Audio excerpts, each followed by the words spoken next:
Welcome back to my YouTube channel.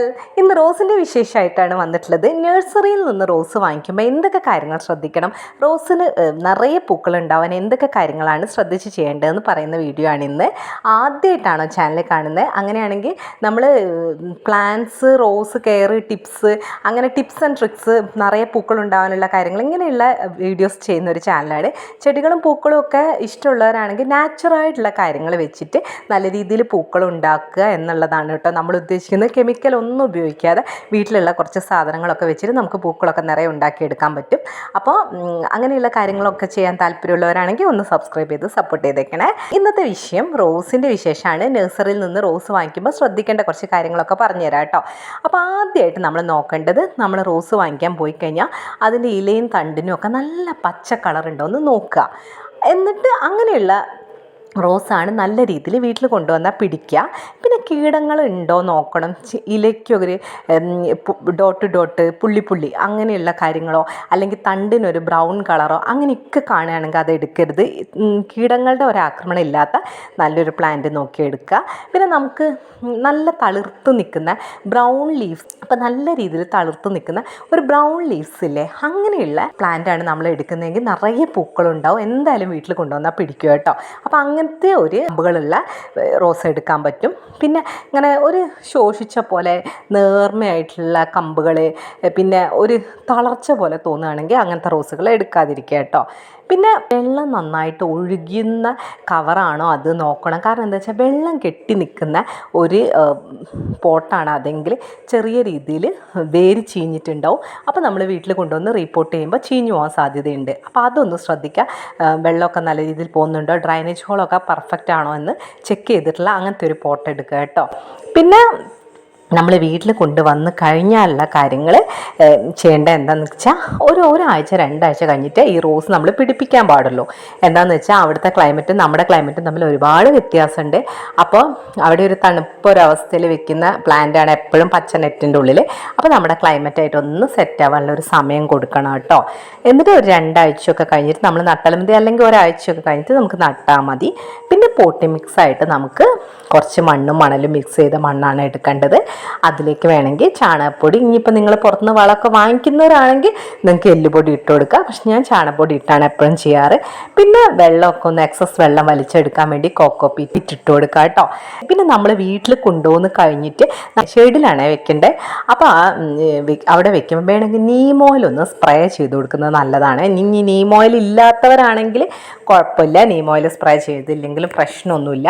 Neem oil spray ചെയ്ത് കഴിഞ്ഞാൽ ഒരു കീടങ്ങളുടെ ആക്രമണം ഇല്ലാതെ റോസ് പ്രൊട്ടക്റ്റായി നിൽക്കും. അതുകൊണ്ടാണ് കേട്ടോ അങ്ങനെ പറഞ്ഞിട്ടുള്ളത്. നഴ്സറിയിൽ നിന്ന് നമ്മൾ വീട്ടിൽ കൊണ്ടുവച്ചതിന് ശേഷം നമ്മളത് മാറ്റി നടുമ്പോൾ വേരുകൾ ഇങ്ങനെ പിടിച്ച് വലിക്കരുത്. ഇങ്ങനെ മണ്ണ് ചെറിയ രീതിയിൽ തട്ടി എടുക്കണം. കുറച്ച് മണ്ണൊക്കെ അതിൻ്റെ മുകളിൽ ഉണ്ടായാലും കുഴപ്പമില്ല. ഇനി നിങ്ങൾക്ക് വേര് പൊട്ടിപ്പോകാൻ സാധ്യത ഉണ്ടെന്നാണെങ്കിൽ വെള്ളത്തിൽ വെച്ചിട്ട് മെല്ലെ ഇങ്ങനെ തട്ടി മണ്ണെടുത്താൽ മതി കേട്ടോ. അത് വേര് പൊട്ടിപ്പോകാതെയും വേരിന് ഡാമേജ് കൂടാതെയും നോക്കണം കേട്ടോ. അങ്ങനെ ചെയ്യാം. പിന്നെ ഇനി നമ്മൾ റീപ്പോർട്ട് ചെയ്യുന്ന സമയം എന്ന് പറഞ്ഞാൽ രാവിലെയോ വൈകുന്നേരമോ ആണ് നടേണ്ടത്, അല്ലാതെ ഉച്ച സമയത്തൊന്നും നടരുത് കേട്ടോ. പിന്നെ നമ്മൾ റീപ്പോർട്ട് ചെയ്ത ഉടനെ ഒരുപാട് വെള്ളം കൊടുക്കരുത്. വെള്ളം കൈകൊണ്ടൊന്ന് തളിച്ച് കൊടുക്കുകയാണ് ചെയ്യേണ്ടത്. പിന്നെ നമ്മൾ ഏകദേശം ഒരാഴ്ചത്തേക്ക് നമ്മളിത് ഷെയ്ഡിലാണ് വെക്കേണ്ടത്. അപ്പോഴും രാവിലെ മാത്രം ഒന്ന് വെള്ളം തളിച്ച് കൊടുത്താൽ മതി, ഒരുപാട് എടുത്ത് ഒഴിക്കരുത്. നമ്മൾ വീട്ടിൽ കൊണ്ടുവന്നതിന് ശേഷം വേര് ചീഞ്ഞ് പോകാതിരിക്കാനാണ് നമ്മൾ അങ്ങനെ ചെയ്യുന്നത്. പിന്നെ ഒരു 10 ദിവസമൊക്കെ നമ്മൾ ഷെയ്ഡിൽ വെച്ചതിന് ശേഷം നമുക്കൊരു 6 മണിക്കൂറൊക്കെ സൂര്യപ്രകാശം കിട്ടുന്ന ഒരു സ്ഥലത്തേക്ക് എടുത്തേക്കുക. കനത്ത വെയിലിൻ്റെ ആവശ്യമില്ല. തുടക്ക സമയത്ത് കുറച്ച് ഷെയ്ഡും എന്നാൽ വെയിലും കിട്ടും എന്നുള്ള പോലത്തെ ഒരു സ്ഥലത്താണ് നമ്മൾ റോസിൻ്റെ പ്ലാന്റ് വെക്കേണ്ടത്. പിന്നെ നമ്മളൊരു 2-3 ആഴ്ച കഴിഞ്ഞാൽ മണ്ണൊക്കെ ഇളക്കി കൊടുക്കുന്നതൊക്കെ നല്ലതാണ്. നമുക്ക് ഒരു മാസമൊക്കെ കഴിഞ്ഞ് കഴിഞ്ഞാൽ നമുക്കതിന് വളം ചെയ്ത് തുടങ്ങാം. ആദ്യം തന്നെ നമ്മൾ ഒരു പൊട്ടി മിക്സ് നല്ലത് എടുത്തുവല്ലോ, അതിന് ശേഷം പിന്നെയും നമുക്ക് വളം ചെയ്ത് തുടങ്ങാം. ഒന്നെങ്കിൽ നമുക്ക് കഞ്ഞിവെള്ളത്തിൽ പിണ്ണാക്ക് കലക്കിയത് ഒന്ന് പുളിപ്പിച്ചിട്ട് വെള്ളം മിക്സ് ചെയ്ത് കൊടുക്കുക. അതല്ലെങ്കിൽ മണ്ണൊക്കെ ഇളക്കിയിട്ട് ഒന്ന് ചാണകപ്പൊടി തന്നെ ഇട്ട് കൊടുക്കുക. അതല്ലെങ്കിൽ വീട്ടിലുള്ള കാര്യങ്ങളാണെങ്കിൽ നിങ്ങൾക്ക് നമ്മുടെ പഴത്തോല് വെള്ളത്തിൽ ഇട്ട് വെച്ചിട്ട് ആ വെള്ളം കുറച്ചൊരു വെള്ളം മിക്സ് ചെയ്ത് ഒഴിച്ചു കൊടുക്കുക.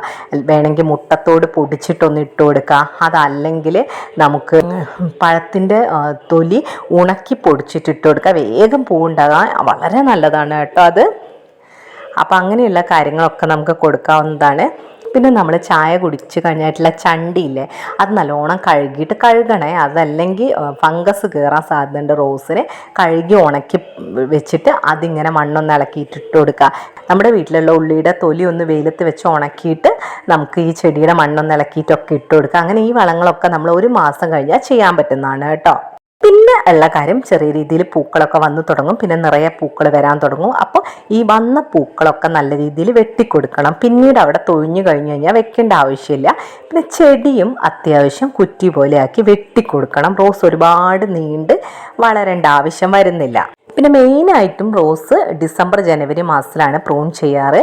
അപ്പോൾ 5 ഇലകൾ താഴ്ത്തിയിട്ടൊക്കെ വെട്ടിയിട്ട് നമുക്കൊരു കമ്പ് ആയിട്ട് പിടിപ്പിക്കാം. കമ്പ് പിടിപ്പിക്കുമ്പോൾ പുതിയ കമ്പൊക്കെ നമ്മൾ പിടിപ്പിക്കണമെങ്കിൽ പിന്നീട് നമുക്ക് റൂട്ടിംഗ് ഹോർമോണായിട്ട് ആലോവേരയൊക്കെ ഉപയോഗിക്കാം. അതിൻ്റെയൊക്കെ വീഡിയോ നമ്മൾ സെപ്പറേറ്റ് ചെയ്തിട്ടുണ്ട്. അത് ഞാൻ വേണമെങ്കിൽ എൻഡ് സ്ക്രീൻ കൊടുക്കാം കേട്ടോ. പിന്നെ റോസിൻ്റെ ഒരു പ്രശ്നം എന്താണെന്ന് വെച്ചാൽ കീടങ്ങളുടെ ആക്രമണം വളരെ കൂടുതലാണ്. അപ്പം നമുക്ക് നാച്ചുറലായിട്ട് ചെയ്യാൻ പറ്റുന്ന ഒരു കാര്യം എന്താണെന്ന് വെച്ചാൽ കുറച്ച് മഞ്ഞൾപ്പൊടി വെള്ളത്തിൽ കലക്കിയിട്ട് ഇങ്ങനെ തളിച്ച് കൊടുക്കുക. അതല്ലെങ്കിൽ നിങ്ങൾ പുറത്തുനിന്ന് വാങ്ങിക്കുകയാണെങ്കിൽ സാഫ് നല്ലതാണ്. സാഫ് ഒരു ബ്ലൂ കളറുള്ള ഒരു പൗഡറാണ്. അത് വെള്ളത്തിൽ മിക്സ് ചെയ്ത് തളിച്ചു കൊടുക്കുക. മണ്ണിലും കുറച്ച് ഒഴിച്ചു കൊടുക്കുക.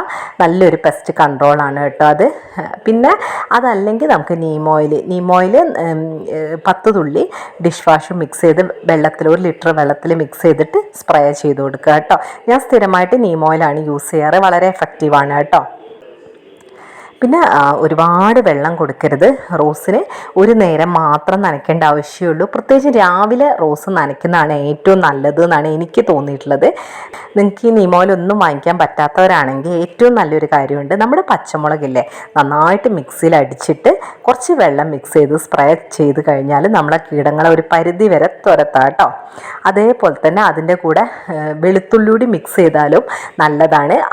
നഴ്സറിയിൽ നിന്ന് റോസ് വാങ്ങിക്കുമ്പോൾ ശ്രദ്ധിക്കേണ്ട കാര്യങ്ങളെല്ലാം ഞാൻ പറഞ്ഞിട്ടുണ്ട്. അതനുസരിച്ചിട്ടുള്ള ഒരു നല്ല കമ്പ് നോക്കിയെടുക്കുക. അപ്പോൾ വീട്ടിൽ വന്നിട്ട് നിങ്ങൾ റീപ്പോർട്ട് ചെയ്യാനുള്ള മെത്തേഡും അതിൻ്റെ പൊട്ടി മിക്സും ഒക്കെ ഞാൻ ഇന്ന് പറഞ്ഞു തന്നിട്ടുണ്ട്. ഇതുപോലെയൊക്കെ നിങ്ങൾ ചെയ്യുകയാണെങ്കിൽ നിങ്ങളുടെ റോസ് വളരെ നല്ല രീതിയിൽ തന്നെ വളർന്നു വരും. പിന്നെ എന്തായാലും റോസിന് പെസ്റ്റ് കൺട്രോൾ എന്തെങ്കിലും കൊടുക്കണം. പിന്നെ പ്രൂണിങ് ചെയ്യുന്നത് അത്യാവശ്യമാണ്. പ്രൂണിങ് ചെയ്താൽ മാത്രമേ ഉള്ളൂ നല്ല രീതിയിൽ പിന്നെ പൂക്കളുണ്ടാവുക. പിന്നെ എന്തെങ്കിലും ഒരു വളം ചെയ്താലാണ് നിറയെ പൂക്കളുണ്ടാവുക. പിന്നെ നല്ല വെയിൽ കൊള്ളുന്നൊരു സ്ഥലത്ത് നിങ്ങളുടെ റോസ് വെച്ച് കഴിഞ്ഞാലും നിറയെ പൂക്കളുണ്ടാവും. മഴക്കാലത്ത് ഷെയ്ഡിലേക്ക് എടുത്ത് വെക്കുക. ഇത്രയും കാര്യങ്ങളൊക്കെ റോസിൻ്റെ കാര്യങ്ങൾ ശ്രദ്ധിച്ച് കഴിഞ്ഞ് കഴിഞ്ഞാൽ റോസ് വളരെ നല്ലൊരു ചെടിയാണ്. നിറയെ പൂക്കളുണ്ടാകുന്ന നമ്മുടെ വീടിന് ഭംഗി കൊടുക്കുന്ന നല്ലൊരു ചെടിയാണ്. ഇന്നത്തെ വീഡിയോ നിങ്ങൾക്ക് ഉപകാരപ്രദമായിട്ടുണ്ടെങ്കിൽ എന്നെ ഒന്ന് സബ്സ്ക്രൈബ് ചെയ്ത് സപ്പോർട്ട് ചെയ്തേക്കണം. പുതിയൊരു വീഡിയോയുമായി നാളെ വരാം. Thank you for watching.